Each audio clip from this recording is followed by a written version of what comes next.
Hi everyone.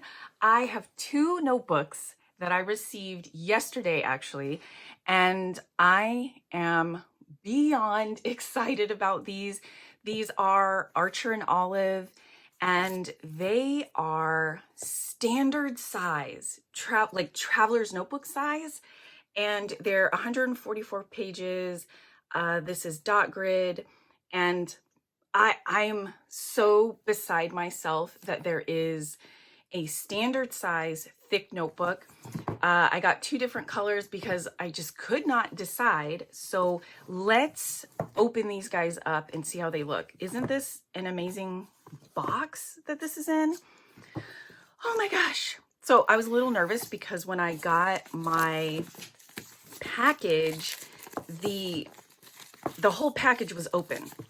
And it was like somebody had torn it open, but both of these were in there. I don't know if there was something else that was supposed to be in the package, like an invoice or something. Oh my goodness. Ah, gosh, it's so pretty. I have had a, this box is really nice. I'm definitely gonna have to use this for something. I have had an A5 Archer and Olive in the past, like in 2018, I think I got it. And I actually had this exact one, this green one with this floral pattern on there. And I could not figure out how to use it. I tried a bunch of different things, and then I ended up just not being able to complete it. So I am familiar with the paper and how it all feels. It's like exactly the same, except it's in a standard size. I am so grateful to Archer and Olive for making this size. I hope it's a trend that continues because I would love to have a lot of options for this size where it's a thick spine like that. I don't know, there's just something about it. So it has pen loops on the side, but I think in my A5 I ended up cutting that off. I'm not sure. I think I just folded it. I think I just folded it in like that. Yeah, because that works too without trying to chop it up at all. So it has the paper pocket in the back and the dot grid pages. I do like the dot grid in this. It is light, so it's not like in your face and distracting, but it's still dark enough to where you can actually see it and know where you're writing. The binding in this is amazing. It's a lay flat book no matter where you open it up, which is so lovely. I don't know if I mentioned it, but this is 160 GSM paper. So it is very, very thick. I do plan on using these as a journal. I am going to do pen tests in here just in case you're not familiar with the Archer and Olive. I'll do that really fast. And then I'll try these in some of these standard leather covers that I have just to see how they fit. This is obviously a very thick cover since it's hard and not, you know, a soft cover. So I'm curious to see how these will actually fit into the covers I already have, or if I need to perhaps make a new cover, because any excuse I get, I will definitely make a new leather cover. At the time of purchase, these were $30 a piece.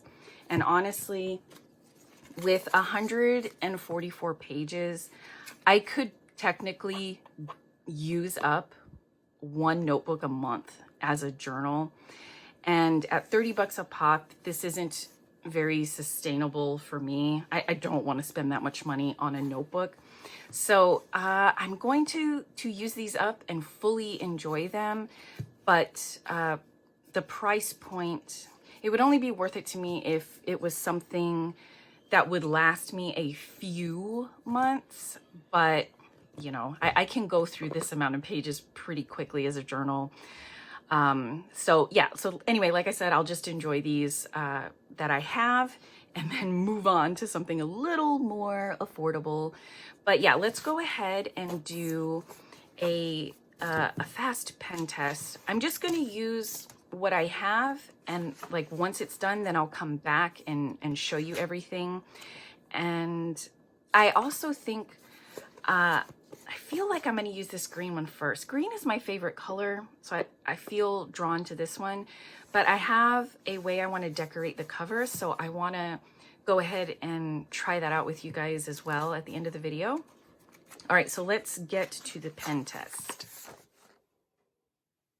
All right, here is the pen test. Well, I tested a bunch of different things. So first of all, I have Noodler's fountain pen inks, Walnut, Lexington Gray, and 54th Massachusetts. I have a couple of Organic Studio, Nitrogen, and Frog. So Nitrogen is kind of famous for being a super sheener, but on this paper, there is absolutely no sheen on it whatsoever. Frog has shimmer in it. Let me see if I can, yeah, so you can see the shimmer in Frog. That comes out beautifully. My gel pens, the Uniball Signo RT1, and then my newest Uniball One, and then a Muji gel pen. They all are perfectly fine. Everything looks really good. I will say the Noodlers, it does feather the slightest bit. I do have them in pretty big nibs. They're all medium, but like this one in particular, the walnut, that almost writes broad. So these are laying down a whole lot of ink, and I'm just getting the tiniest bit of feathering with them. I have my Kuretake, which is filled with the Noodlers Walnut. It actually is just fine. The only thing that I have a slight issue with is the Sharpie Ultra Fine. And Sharpies are just terrible anyway, as far as bleed through goes. And that, let's see. So the Sharpies here, that has just ever so slightly some bleed through, but nothing bad at all. And I mean, I don't write with those anyway, so it's just a nice gauge to see how much the paper can withstand. I have Crayola Supertips that do wonderfully on here. I love to letter with those. And then I tried watercolor. So I lettered with this. This is Hydracolour Oil Slick. It's amazing. Hydracolors are so fun to play with. That worked beautifully. There's no bleed through at all. And then I laid down a wash of watercolor here. So I laid down water, and then I went over top of it with the color and just really layered it on there. And there was just ever so slightly some of the water coming through. I dried it, so everything is nice and dry now. But yeah, that worked out a lot better than I thought it would. This is Hydracolor Bubblegum.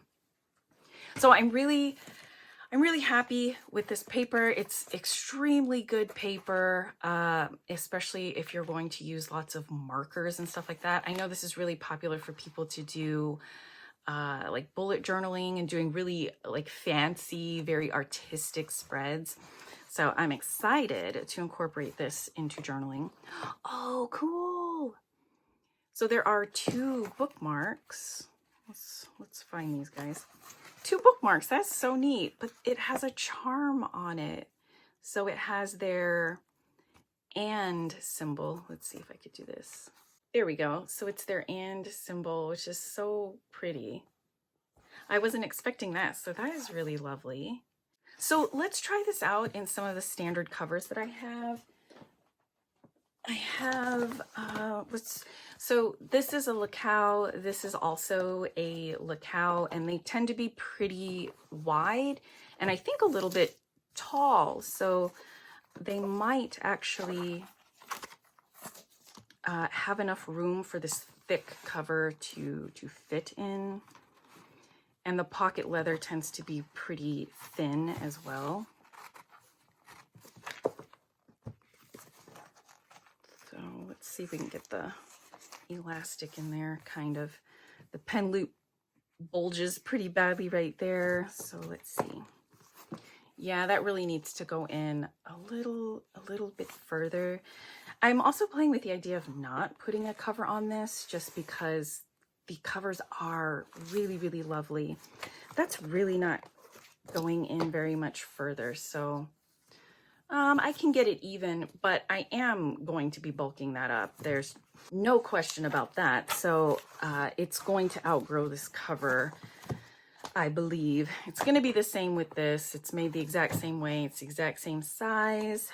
This is a Sojourner.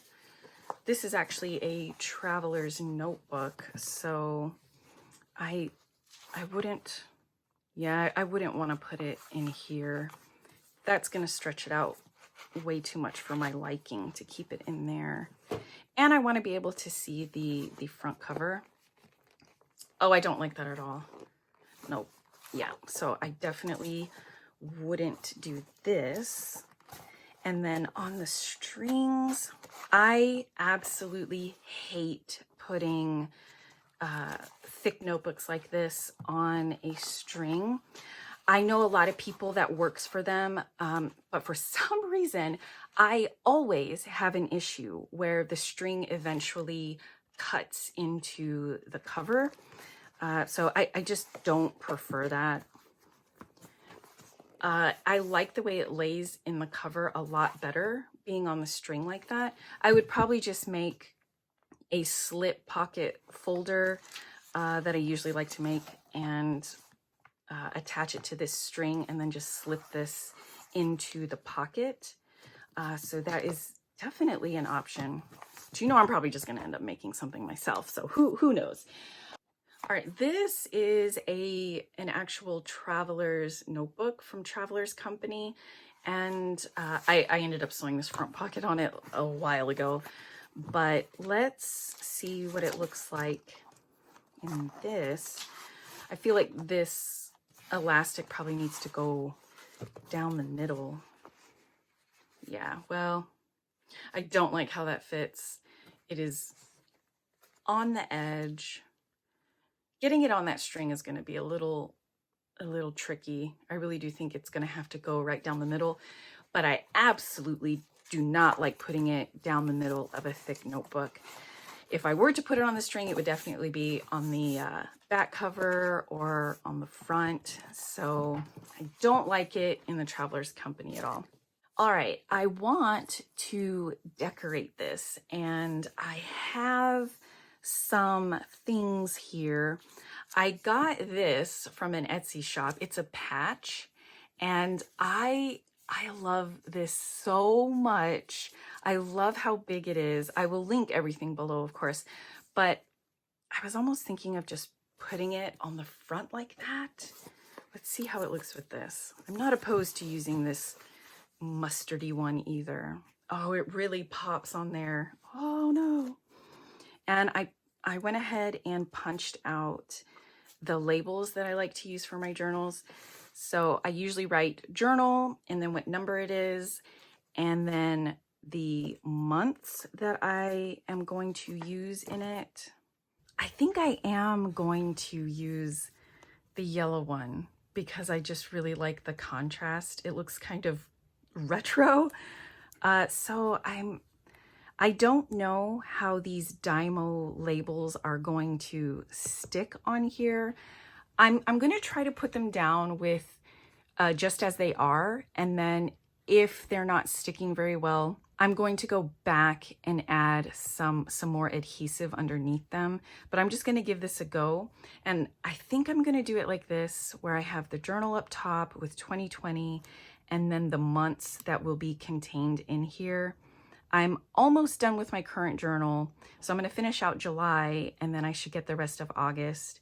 And if I go into September, which I really don't think I will, I'll just add that label on here. So I think I'm just gonna speed this up and get these laid down.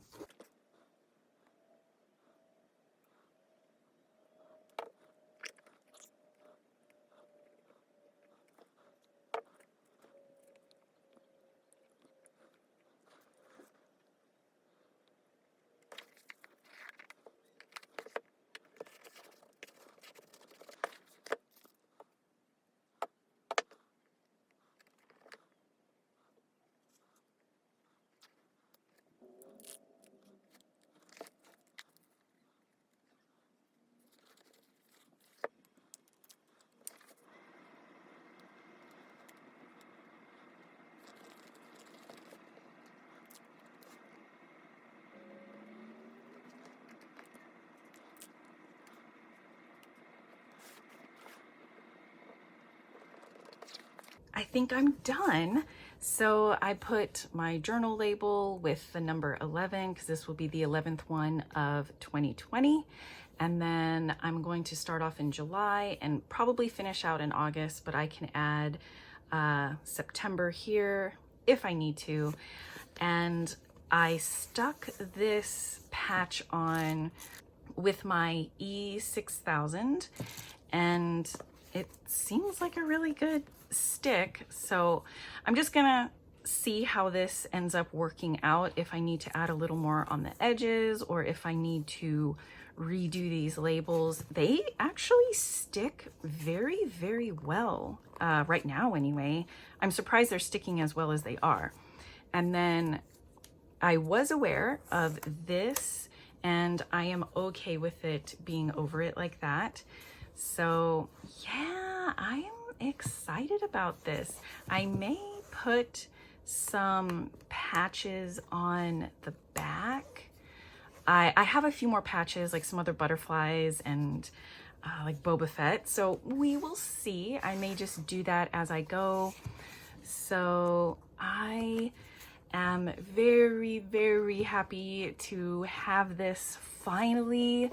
I've been waiting for a standard size. So there it is.